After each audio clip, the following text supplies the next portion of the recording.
Hey guys, I just wanted to pop in and let everybody know kind of what's going on. I had somebody yesterday on one of my videos ask if I could do an updated reading on Michael Vaughn. I believe that I pronounce her name Wynn. I'm not sure, but I have to apologize to you and to everybody. I was not able to get that video up last night. Fire starters are just literally kicking my ass right now. So I thought I was going to have a little bit of time yesterday, but I didn't. I had made 25 and I had 25 in stock, and I sold about half of those and woke up this morning and somebody had purchased 12, which happened to be everything that I had. And so I had to find, actually that's the hideous box that I had in my garage to try to pack 12 fire starters in there. But that's all I had. So it was a wax box, so it's kind of waxy. So hopefully they'll understand, but that completely wiped me out. And so I had to hurry up and put 12 more together. So then I added 3 more. So I've got 15 in stock now. Well, not quite. Those have already, some of them have sold already. But I've got to pack those up tonight when I get back. I'm going to the post office. So it's just been fire starters, 24/7. I apologize if anybody has reached out via email for a private reading. Probably not going to be able to get to those until after Thanksgiving, which is Thursday here in the US. So I apologize if you have reached out and I haven't responded. I just haven't even had a minute to breathe. Update on my mom. I went there, what was it? I can't even remember what day it was. Saturday. Yeah, I went there Saturday and I had to stop off at her apartment and grab a couple more things. And I didn't stay long because I ran into a snowstorm. So I live in northern Indiana and she's in southern Michigan. So it's about an hour. No, it's about a half hour, 40 minutes from here to Michigan. But to get to that town, it's another half hour. So it's about an hour's distance. But oh my God, it was clear and sunny here in Indiana. But the minute I hit the state line, it was like driving into a winter vortex. I mean, it was unreal. It was like whiteout conditions, and I did not expect that.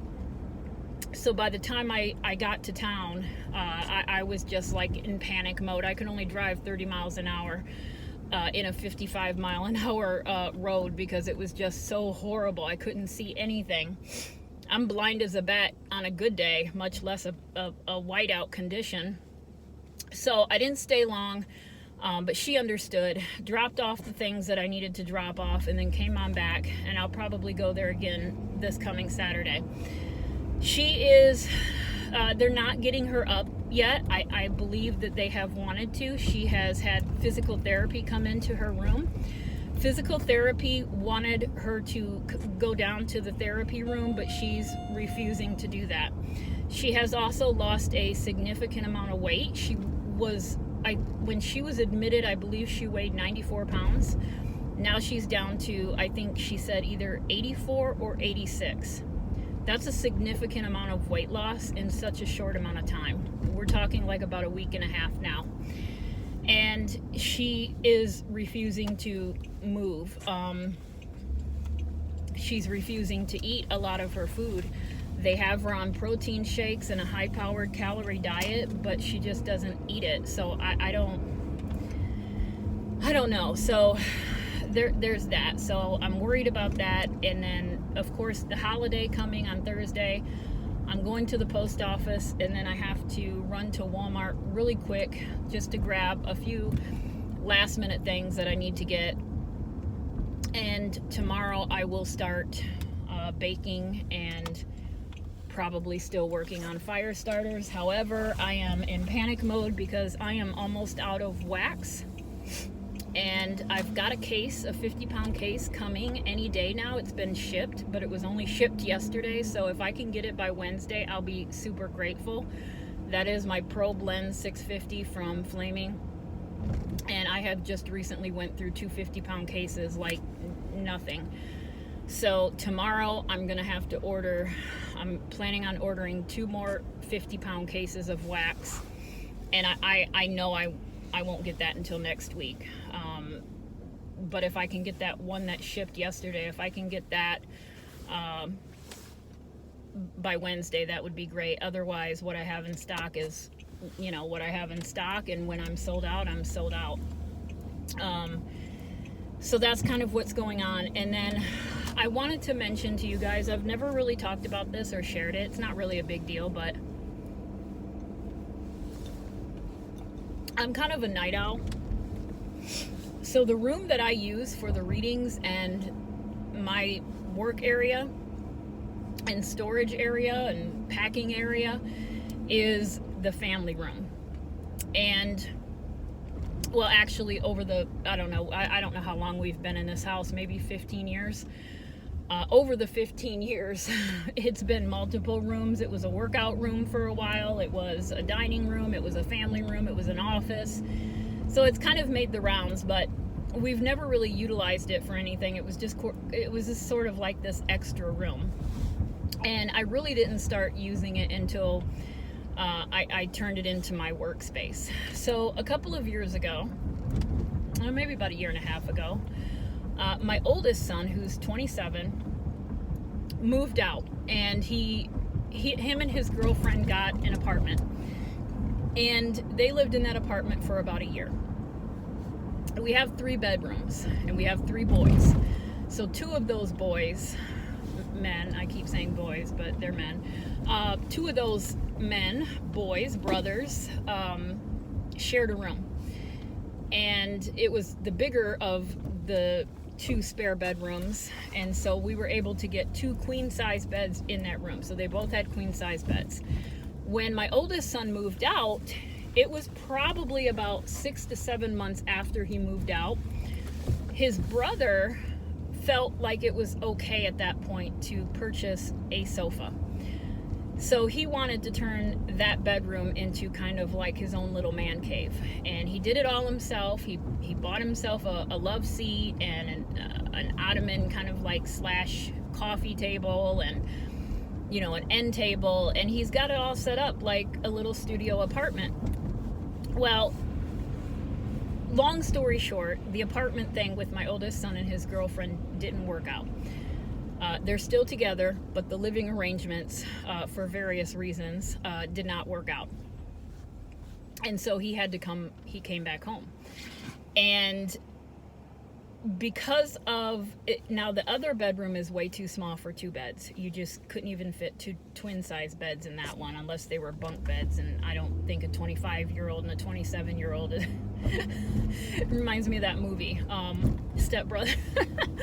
I don't think that they're going to want to sleep in bunk beds. So we were kind of panicking about where, our oldest son was going to sleep. I wanted him to have his own space. And he was appreciative with just sleeping on the couch, but I'm like, no, I this is your home. I can't have you. I just can't have you sleeping on the couch like that. That's not okay for me. So because the youngest one ended up buying that love seat, there was no room in that room. There was no room in the other room. What we ended up doing was the room that I'm in now, the storage or the work room that I do for my readings, for making things, for packing, all of that good stuff. It's a fairly decent sized room. It's a regular sized living room. It's kind of more long and narrow. And so there was one whole corner that wasn't really being utilized for anything. And what we ended up doing was kind of making him a makeshift bedroom, okay? Just temporarily, because he is trying to get out of the house. But we ended up buying him a twin size bed and an end table, a lamp, because he pretty much came back, probably wondering why I'm talking to myself. He pretty much came back with nothing. And so we got him everything. We got him the bedding, the mattresses, the bed frame, everything and tried to make it as comfortable as possible. And what we ended up doing was buying blackout curtains and putting little twisty screws in the ceiling, and we kind of made like an L shape, and that is kind of like his space, his room. It's not the best room in the world, and it's not even a room because he can pretty much hear everything that's going on in the house. But that's what we did. And at least he has a bed that he can lay down, and don't forget, he has a really nice pillow. So here's the thing. I have to share that room with my oldest son. He also has to be to work every day at 6 a.m. And he likes to be in bed by 9:30, which I understand and I try to respect. So not only am I super crunched on time because of the fire starters, I also have to be out of that room by 9:30. There's been times where I sit down to do my readings at 9. In the past, I would be out there until 2-3 o'clock in the morning, and that was fine for me because I'm kind of a night owl and I can work at those crazy hours. But now, because we are kind of sharing that space, and he's really good because he never spends any daytime hours in that space. He uses the actual living room. And he jokes about it because he'll say, one of these days I want to, have a door or I want to have walls. And, so he has like a good sense of humor, and he's really appreciative that he has that space at all. But he does, it's not what he wants, right? So I try to, work around his schedule, and there are times where I could literally sit down at 10 o'clock at night and do a reading and be perfectly fine doing a reading at 10 o'clock at night, but then he'll pop his head around the corner and be like, Mom, can I go to bed soon? And I'm like, okay. So I usually cannot do anything later than 9:30. Unless it's a day off for him the following day, but even then he's usually tired, so he goes to bed at like 10 or 11. But that's a little bit extra time for me. So not only, like I said, not only do I have, the fire starter situation going on, we've got the holiday, 2-3 days away, just still dealing with my mom's stuff, and then I have a time constraint on the room that I utilize. So that's kind of what I'm dealing with. I do desperately want to get a reading in. I also would like to do, I know I keep adding cases that I want to read on, and you're probably like, well, when the hell are you ever going to do these readings? I would like to get a reading done on the 4 Idaho students that were murdered. That is horrible and craziness. It just seems like we're living in evil times, I guess. Evil times. So I would like to do a reading on that as well. But I've got like 4 or 5 things lined up. And the minute I can take a breath, I will be trying to pop those out as soon as I can. And maybe I won't even have to on the Idaho student. Maybe, hopefully, they'll find this person and, it'll be solved. But if not, I'll do a reading on it. But I thank you guys for your patience and for your understanding. And again, if you've reached out, emailed me, and I haven't responded, I apologize for that as well. But that's kind of what's going on right now.